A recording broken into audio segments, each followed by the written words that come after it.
Hello everyone and welcome. This is Monday, October 21st in the year 2013. I welcome you to the Myargonauts channel. I'm assuming this is not the first video you've ever watched on my channel, but perhaps it is. So yokoso. I'm going to start what I hope will be a very interesting series of vlogs today. And if you're a follower on my Facebook page, Myargonauts on Facebook, and I'll try to leave the link down below, then you know that this is not my first attempt at filming this video. I set everything up yesterday. It was Sunday. There was still light coming in from outside. It was daytime. And I did everything. It was an 18-minute video, so there you go. It's going to be a long one probably. And my microphone wasn't working. So it was all silent. There was no audio, just me. And so it was, of course, unusable. And I got very upset. So I vented my frustrations on my Facebook page. There's about almost 700 people now over there, and it's a good way to follow along and know what's going on because, you know, I don't post videos as regularly as I'd like to, but we're going to see if we can change that. My idea is to film one of these vlogs every week and one, you know, random Japan vlog every week, which would be 2 a week, about 8 a month, and that seems like a good pace for me. But I appreciate you coming along and watching, especially because I know sometimes when you click on a video, up in the corner there's, you know, a little time thing, and you know, 18.45 seconds, you know, 18 minutes and 45 seconds, and you're like, damn, what is he talking about for 18 frickin' minutes? But so I appreciate you just clicking in the first place. But this is a video that's been long in the making, and I actually even took notes in my Iron Man book. The things I buy when I go to America. No, I took some notes because I wanted to be at once academic and be substantive and have something to say, but I also, of course, am just going to, you know, digress and throw things off the top of the head, etc., etc. You know, and it's a shame because the lighting at night here is not as good. You know, I've got to turn on as many lights as I can and just hope that it's not too dark, and I apologize for that. But, you know, these are more about what I say than how I look saying it. So, what I want to do is I want to talk about this book here. And it's a pretty famous book. It's called Dogs and Demons. And right there from the subtitle, Tales from the Dark Side of Japan, you can tell that it's not a, hey, isn't Japan wonderful book.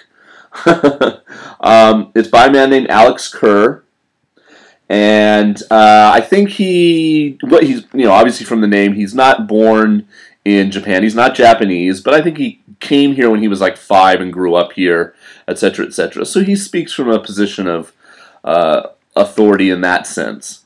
There are 15 chapters in the book, and basically what I'd like every video to be one chapter, if possible. So, you know, even at the pace of one a week, that's still probably like 4 months to get through the whole book. Because I know today all I'm going to talk about is general things about the book and the preface. So I'm not even going to get to chapter 1 today. But it's a fairly famous book among expats in Japan. It's the kind of book, and I almost agree, the common wisdom about Dogs and Demons is that you should read it after you've lived here about a year, because there's a number of reasons why that's probably a good idea. One is that some of it you just won't connect with. He'll be talking about things, and unless you've lived here, not just visited and been to like Tokyo, but really lived here and seen the day-to-day goings-on, especially in rural Japan, they just won't make much sense, and you won't remember having seen them if you were on the bullet train and going here and here on a 2-week visit. You know, these are things that make an impression over time when you live here. And, you know, it is somewhat a gloomy, take the rose-colored glasses off account of a country that I love. And a lot of people obviously do too, and they choose to live here. But, you know, like any country, there's the good and the bad. And so this book discusses the bad in the hopes that it will lead to the good. And so I think that's important. I think it discusses some important topics that are worth exploring. So I'm going to talk about them. Now, the book was published in 2001, okay? So it's already over 10 years old, right? Things do change in Japan. Sometimes it takes a while, and we'll get to that when we talk in certain parts of the book. But they do change. So there are things that are talked about in the book, and I'll try to point them out when I can, that aren't really that way anymore. And really, he started thinking about writing this book in 1996, and wrote it over the course of the next, 5 years. So, some of the stuff in the book is kind of like 15 years old now, and it almost feels like some of my old vlogs, that I made in 2008. I can't believe that some of my vlogs now are 5 years old or more. You should take that as a caveat when we're discussing some of the things in the book. It's not up to the minute information all the time. Having said that, I don't plan on doing a lot of additional research, quoting sources, pulling in links and everything outside of what's in the book and Alex Kerr's ideas, and then my own perspective. Of course, from living here as a non-Japanese person, as a foreigner, for about 8 years now I've lived here. 5 years as a jet, and now I've been at my university for 3 years, going on my 4th. So, and all of that time spent in a very rural part of Japan, different rural parts of Japan.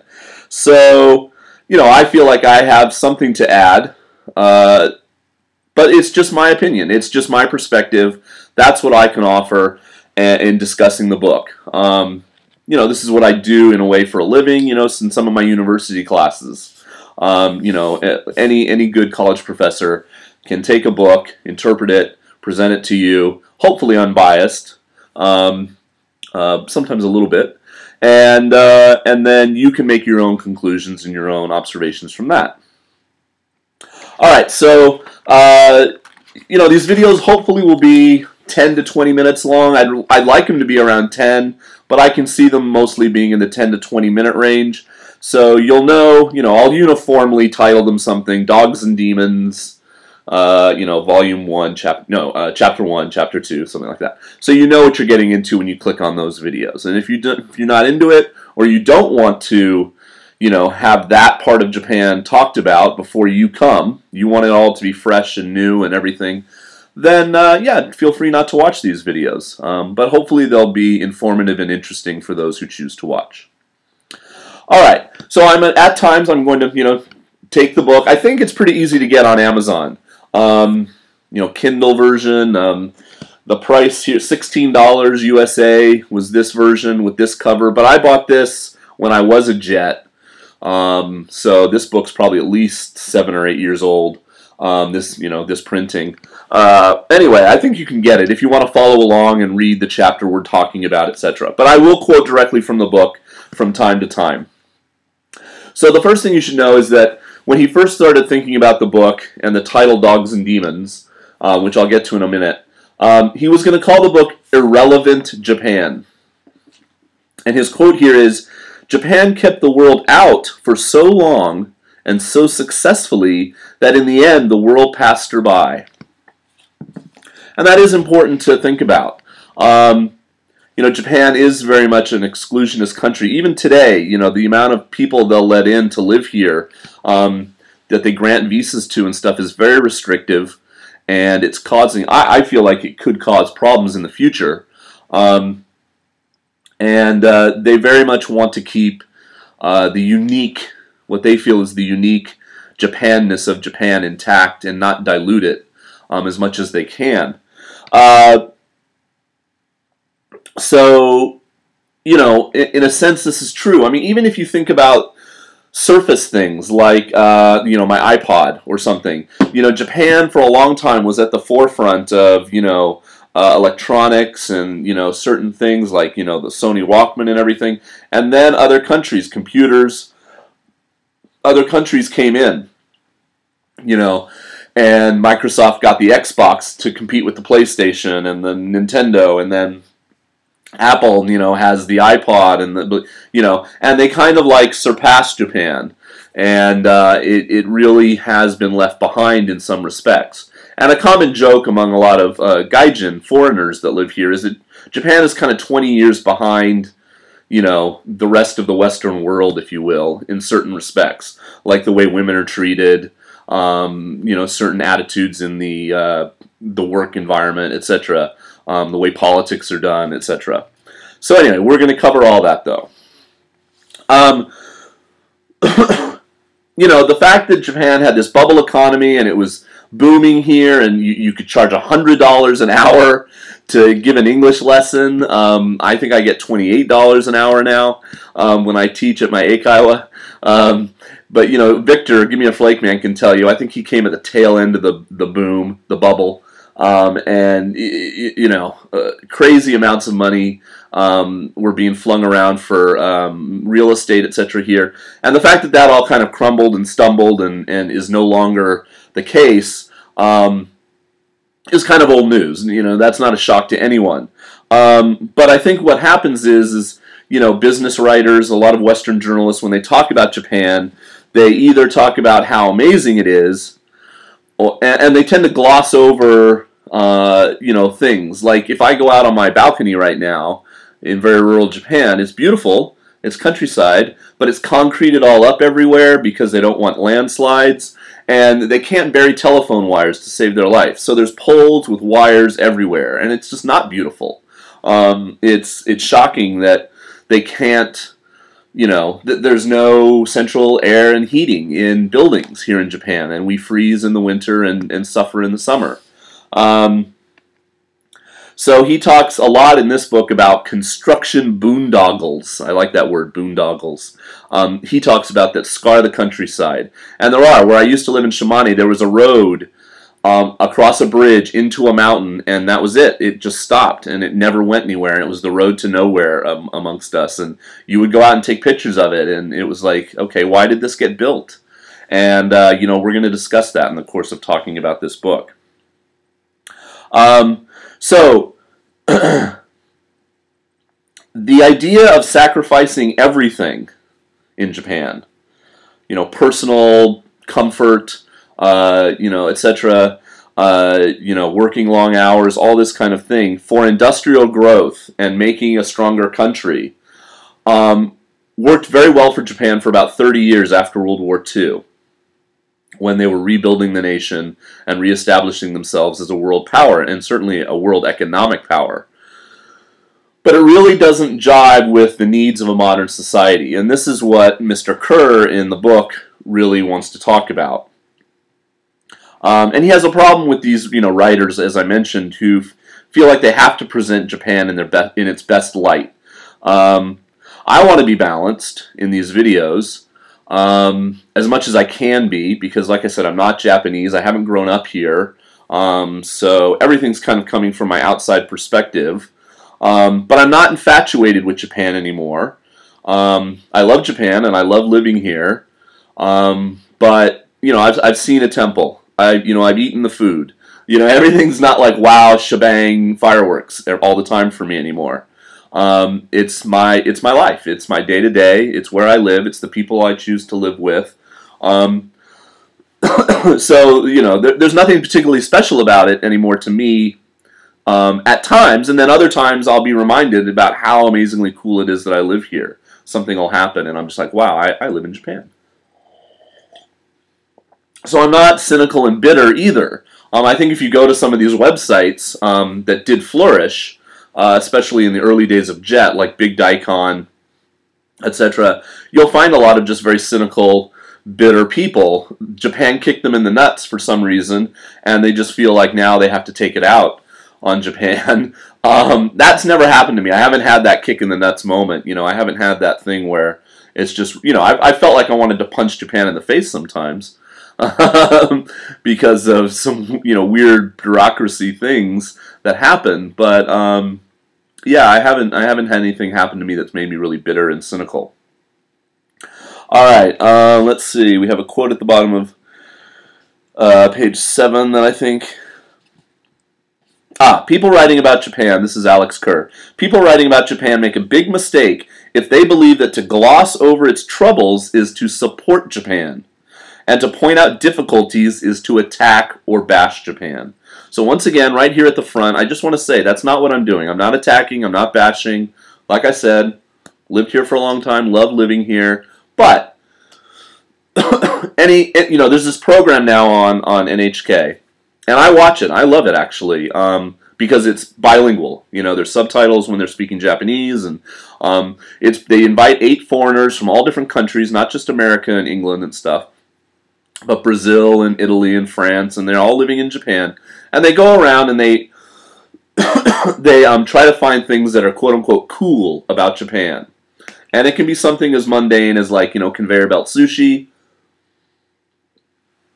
to, like, all the shops you can find at the eki, the stations.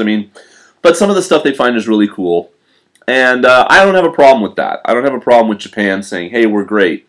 And you're going to find so much of this between now and the Tokyo Olympics in 2020.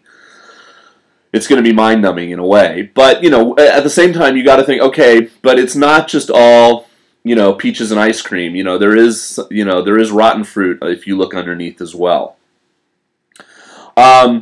So Japan is seemingly modern. A lot of you probably think of it that way. But Japan's way of doing things, according to Mr. Kerr, essentially froze in 1965.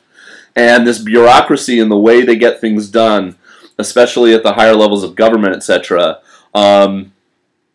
is really rooted in an old system, and it needs to be modernized. And a quick aside about that is there was an article just in the paper that I read every day about all these computers in Japan that are running Windows, I think it's XP.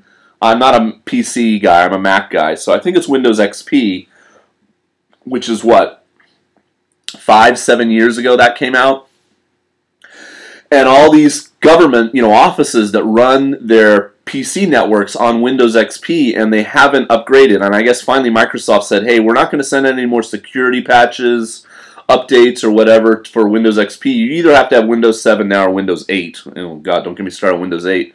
And so all these government offices are flipping out because they don't want to update.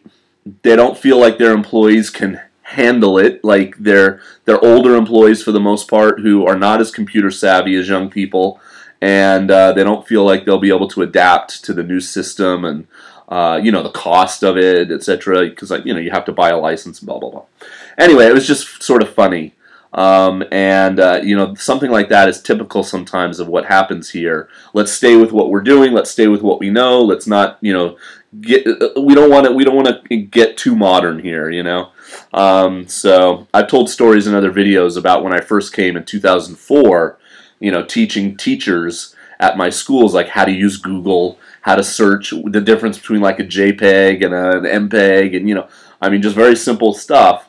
And I'm not even that computer amazing, but, it's really bad sometimes. All right.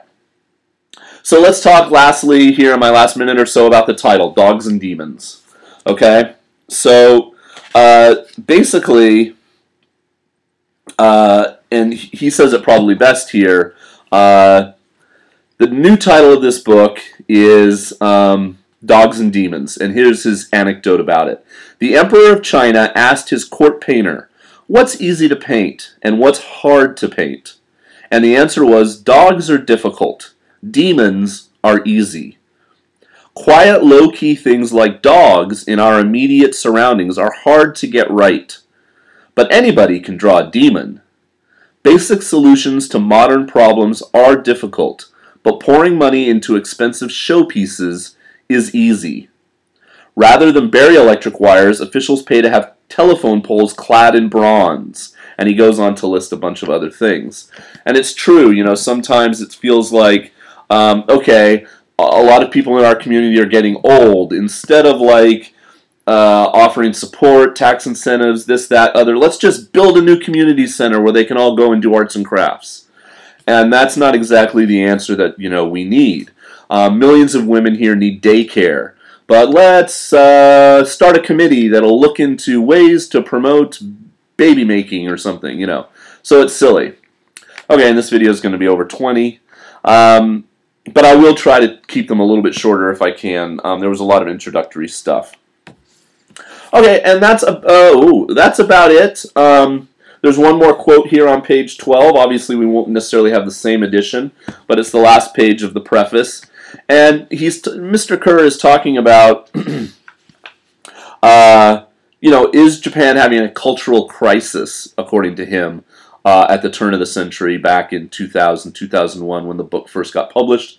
And he says no, because a crisis implies a moment of truth, when issues come to a head and are resolved, whereas what he feels is taking place in Japan is more chronic and long-term. He calls it a cultural malaise. And because of the mismatch of the Japanese bureaucratic systems and the realities of modern life. So some of the chapters, if you look at the table of contents, they might not interest you that much. So start watching the video. If you don't feel like you want to listen to me talk about that for 15 minutes, then don't worry. Monuments, bureaucracy, looking back at the bubble, the environment, the land. But then he gets into manga, anime, current entertainment, the national wealth, education is a good chapter for us because many of you are interested in being a teacher, internationalization, and the final chapter, 15, is to change or not to change. So hopefully you'll enjoy these series of vlogs. Like I said, I'm going to try to do one once a week and keep them timely, and that will take me well into 2014. And, of course, also offer up a weekly random, hey, I live in Japan video. Because, like I just posted some wacky pictures on my Facebook page. So, again, I encourage you to go over there. Like that page, and you can see kind of daily missives from me.